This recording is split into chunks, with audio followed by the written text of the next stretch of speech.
ma'am te. Sige natin na hindi pa nakasalanan. 1.2 na kaya nag-square meter kasi lagi kay nanay. Pwede na yun. Buwa na.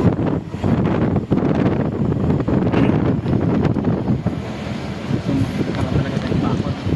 Mas maaari. Naku na lang ka nanay. Di ba teka na ito kipuyan?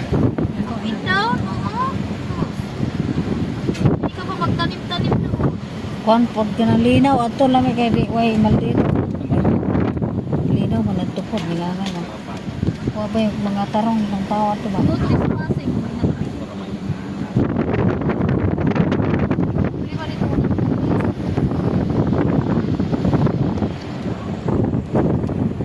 Huwag pa yung mga tubod-tubod din eh. Sa subdivision na oh.